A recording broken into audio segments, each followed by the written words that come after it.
program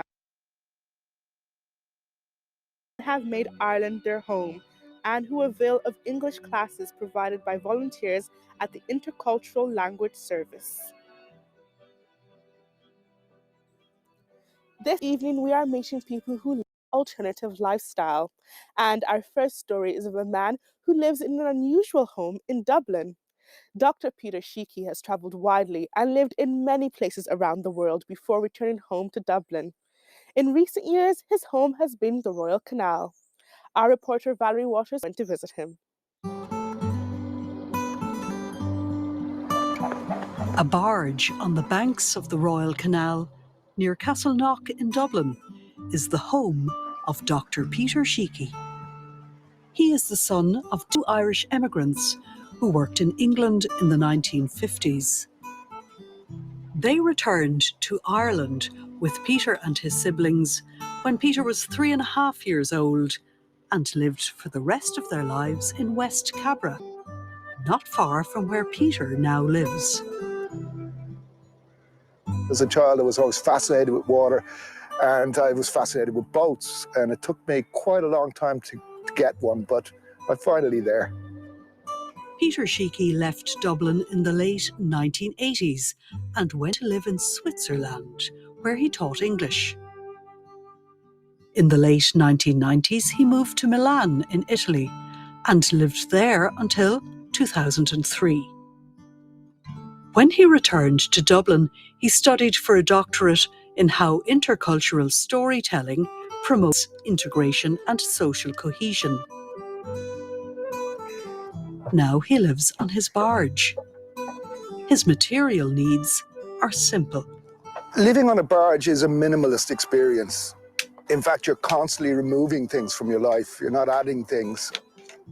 I don't shop in the classical way. I don't accumulate. I think in some ways, the people that come to our school probably sense that, that I'm living with very little. I'm off-grid. It's solar-powered. There's very little carbon footprint involved, and it's definitely not a consumer choice. So it's alternative, and I think the students appreciate it, and they like to see the barge. They like to come up and visit me. The school referred to is the Intercultural Language Service in Ballybock in Dublin's north inner city. I'm a teacher and director of a language school, especially targeted at migrants. We work with isolated refugees and migrants to bring them into the community. It's community-based, volunteer-driven, and our core principles are to create social cohesion in the inner city in Dublin. The student population would average at about 100 in a year, and they come from 40 different countries. There is a core group of 15 volunteers who are mostly retired school teachers. The sole funder is the Mount Street Club Trust. The school is actively seeking other sources of funding in order to continue its work. We do a needs audit. So we've the research is into the needs of people who have moved to another country. What do they need to do, to speak? Who do they need to meet? Who are they going to meet? How do they speak to a social welfare person? How do they speak to immigration without an interpreter?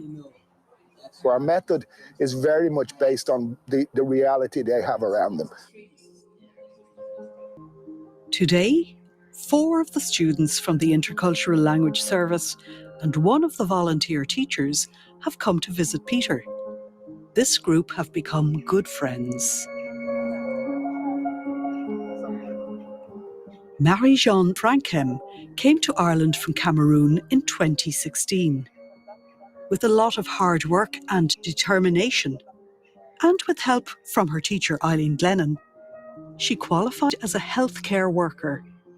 She now has a job in the sector in Dublin. Eileen was top of Marie-Jeanne's list of people to tell when she got news of getting her job. When I got the job, I called her. I said, now I got the job. I'm so happy. I think that Ballybock is the good place to be and to learn English because teacher is very helpful. Everybody is so nice. The teacher is The teacher is enthusiastic. Everybody is so open-minded. Integration comes through language, knowing the language.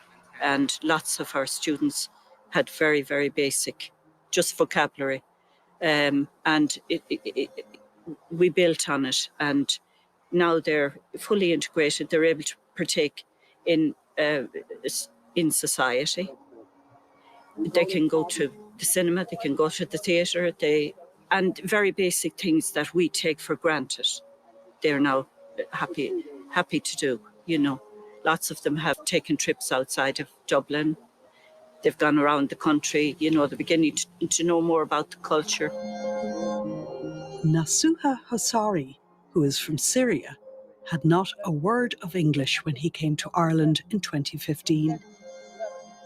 He and his wife Falak both enrolled at the Intercultural Language Service, and in the last 5 years they have progressed very well.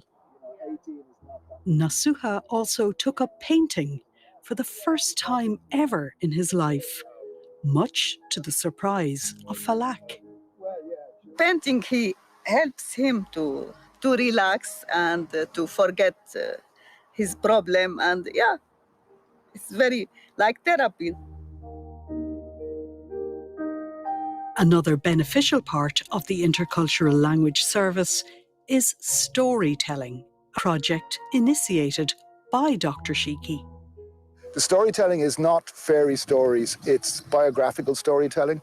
So each pair, a new Irish person and a settled Irish person, get together over a 12-week period usually, and they swap stories based on very basic themes like my hometown, my dreams, my hopes, my fears. So they exchange all of these dreams, hope and fears, and through that there comes a kind of a bond where we realize between our differences there's a common humanity. In Ballybook Center, I made many extra courses like storytelling. It was very important for me because I came from civilian war. I have many bad things in my mind. It was like therapy for me. I'm also in that Peter's book about storytelling projects. I'm very feeling indebted for all the teachers. Vadim Oleferenko came to Ireland from Ukraine in 2014. In the years since then, his confidence has grown. Before that school, you know, I was not on a habit of coming out from my home because I felt quite isolated and separated. So I was shy to talk in English. Yeah, and I felt lonely. That's the truth. But slowly, gradually, you know, just now I'm not shy to talk, to ask somebody about direction or any other questions. When the students call to visit Peter Sheikhy, they are greeted with warmth and hospitality. I suppose all my life I've been a migrant too, and I see students can sense that. I speak a second language, Italian, which they get, and they sometimes speak a little bit in Italian with me, and you know, so they feel that I'm also a fellow traveller in some way, you know. Or I don't try to give that impression, but they pick up on it. They know that I'm probably a little bit different in my lifestyle. It's not a classical lifestyle, and I think they appreciate this, you know, and they understand that I'm in movement too, and we're all migrants when it comes down to it.